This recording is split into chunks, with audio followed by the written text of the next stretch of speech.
In the near future, the Harbinger Corporation has a very advanced robot factory where a cyborg named Mills works. While overseeing the latest models, she receives an important message in her mind. The Harbinger training facility has discovered some anomalies in the model known as SAR, or Study Analyze Reprogram. Mill immediately reports to her boss that there's been a reprogram count for 1.5 million in just one day, but he just congratulates her on it. Later at a military base, Captain Bukes learns from Drifter that they're being sent on a training exercise for 2 days on a faraway island. Bukes isn't happy about this because his team has already been on training the last 4 times out, but he has no choice but to obey. On his way out, he's approached by Mills, who explains she's coming too because she must check on the training hardware. Bukes doesn't trust her and thinks Harbinger sent her to keep an eye on the team. Once the plane takes off, Mills uses her scanner to learn more about each team member, noticing that Robinson has tech implants on his eyes. When he aims his rifle at her and says he sees her, Mills disarms the weapon with just a hacking look, pointing out that she could even fire it from afar if she wanted. When they're about to arrive, Bukes reminds the team that they'll be monitored so they must behave. Mills is surprised that she can't access the global network anymore and has no choice but to change to the local one. The team arrives at the training facility, however they can't find a single person anywhere, so they wonder who is supposed to be monitoring them. As the plane takes off, Mills asks Bukes if he has any ground support or recon, but he doesn't. After crossing a corridor in the facility, the team comes out to find a forest. They set up a drone and then they get going, spreading out with Mills at the back. She notices an unidentified drone among the trees but she doesn't say anything. Soon they find the training spot and start moving to their positions, only to suddenly be surrounded by strange surveillance drones. Drifter raises his weapon but Mills stops him as she explains these drones have been quantum modified, meaning they don't have operators. The drones watch them for a few seconds but do nothing, so Bukes orders everyone to keep going. Moments later, they finally find their targets and are disappointed to see their very basic robots. They quickly make a plan of attack and spread out to open fire with a variety of weapons, from bullets to actual rockets, while the drones record all their tactics. In just a matter of seconds, all the targets have been destroyed. Meanwhile, Mills decides to follow a drone and eventually comes across a SAR, so she immediately tries to access it. She's very confused when she isn't able to look into its programming, and to make matters worse, the SAR suddenly turns around and reveals there's blood on its head. As she closes her eyes, Mills watches some footage from the unit's training program and is disturbed to see the SAR shooting various people right in their faces.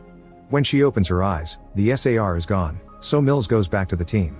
In the evening, the team sets up camp and takes a break while discussing Mills, who currently is sitting alone and analyzing the information she's gathered.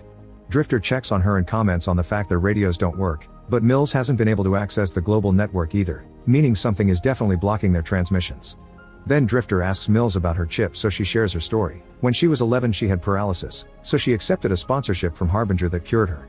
Afterward, Drifter reports to Bukes that Mills doesn't have comms either, so Bukes becomes even more suspicious of this expedition. Before everyone goes to bed, Mills notices there still are lots of drones in the forest. Moments later, while Mills sleeps, the strange footage she got from SAR keeps playing in her eyes. Meanwhile, Loftus is keeping watch when he's suddenly approached by a drone, but he just tells it to get away. The drone flies back only to reveal something among the trees. It's SAR, who immediately comes after him. Loftus doesn't hesitate to open fire to defend himself. In the camp, Mills wakes up when she hears everyone arguing over some strange noises and Goodwin swears he saw Loftus disappear. The team enters the forest to look for Loftus, but it isn't until morning that they find some blood on the grass. Following this clue, they're disturbed to find Loftus' body against a tree. The group gets in a defensive position as Mills analyzes the area, discovering they're on their target spot from yesterday. At that moment, a drone shows up and watches them for a second before leaving, only for a sudden shot to kill one of the soldiers. A group of robots appears in the forest in the same position the team was in yesterday and opens fire on them, so the team rushes to hide behind trees and luckily nobody gets hurt. When the shots stop, the soldiers throw out some smoke grenades in order to run away under the protection of the fog. The robots begin shooting again and the soldiers fire back as they run, but Bukes takes a detour to approach the machines from the side. He shoots one of them but causes no damage, and when the robots see him they immediately go away. Meanwhile, a soldier accidentally gets separated from the team and 3 drones find him, but he scares them off with a few shots. Unfortunately, he's found by SAR, who lifts him up so another robot can kill him. Back to the team, Bukes explains that the robots he saw are way more advanced than those from yesterday and orders Mills to shut them all off. However, Mills says she can't because there's a programming error, so she's currently running the possibilities. Bukes doesn't believe her and points out that mistakes aren't this efficient. At that moment, Robinson returns from looking for their missing soldier, but he's only found his helmet. The team decides to get moving again to keep on searching. As they make their way through the forest, Bukes can't stop thinking about why the robots let them go instead of killing them all and wonders if it was because Mills was with them. The conversation is interrupted when they come across a bunch of dead animals that the robots have been using as target practice, and they realize Loftus was used for the same. Suddenly the robots reappear on the ridge and immediately open fire, so the team starts running away as fast as they can. Mills almost gets shot, but Bukes pushes her out of the way just in time, causing them to roll down the hill and away from the group. Mills lands against a tree and instantly falls unconscious. Drifter, Goodwin, and Robinson try to get in contact with them to no avail, so they just keep moving. In the evening, Bukes carries Mills to the facility entrance and finally makes contact with the others, who return to their camp. The trio wants to go to him, but Bukes orders them to stay because the darkness would make them easy victims for the robots. Instead, they agree to regroup in the morning. Moments later, a drone shows up and watches Bukes for a second before leaving. A worried Bukes grabs Mills and hides behind the wall as SAR comes closer. However, the robot only activates something that makes Mills open her eyes for a short moment, as if there was information being exchanged. Then SAR simply leaves. The next morning, Mills wakes up and Bukes tells her what happened last night. Mills says they need to find that SAR, but when Bukes asks why, she's unable to explain it. Bukes orders her to find a good reason, then they leave to reunite with the others. Everyone is fine and Drifter explains they surprisingly weren't tracked even if the robots could have easily done so. Once Mills confirms it's clear ahead and that all the signals are behind them, they decide to go back to the drop point and wait for transport to pick them up. Since only Mills can open the door of the facility, Bukes will take her down the road while the others provide cover from the forest. They make it to the door pretty quickly, and while Mills works on hacking the lock, the drones show up and throw a few smoke grenades, copying the team's own strategy. At that moment, the robots appear in the forest and open fire, so the soldiers try to run only for Drifter to get shot in the leg.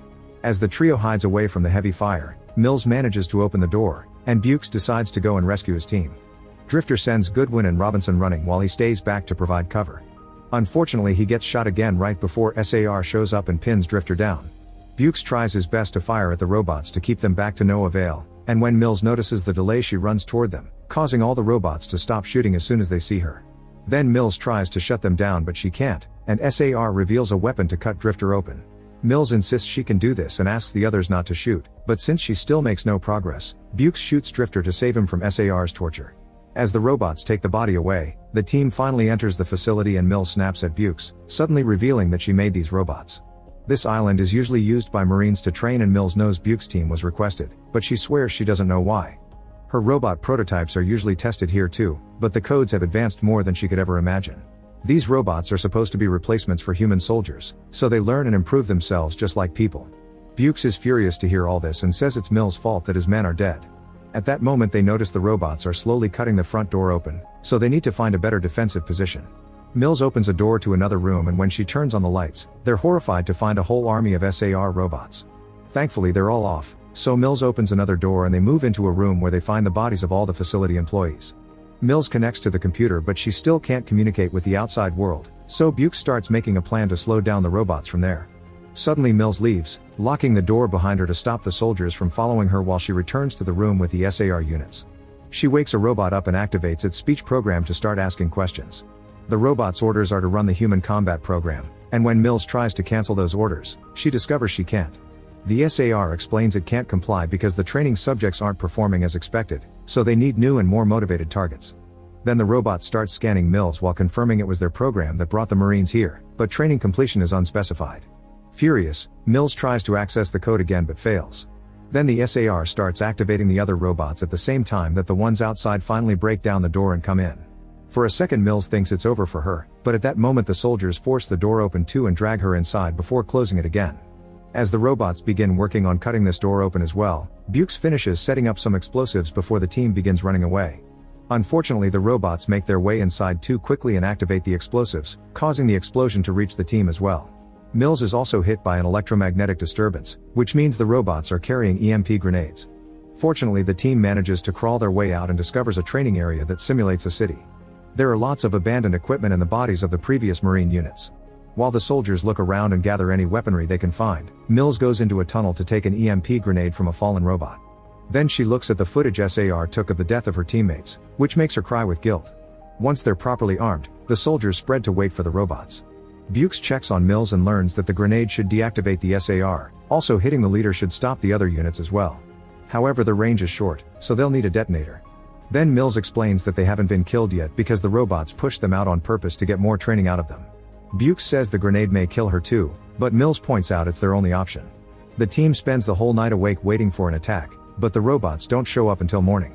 While Goodwin stays hidden because he's got the detonators for the bombs they left on the road, Bukes opens fire from behind a car and Robinson shoots from his position on the roof. Mills' scanners keep an eye on the streets, and once the robots start marching down, she tells Goodwin to activate the first bombs, which destroy quite a number of enemies. Soon Robinson leaves the roof and hides behind a window to keep shooting, and a SAR almost reaches Bukes on the street, but the explosive eliminates it just in time. Unfortunately, a drone tracks down Goodwin, so he has to run away before the robots find him too.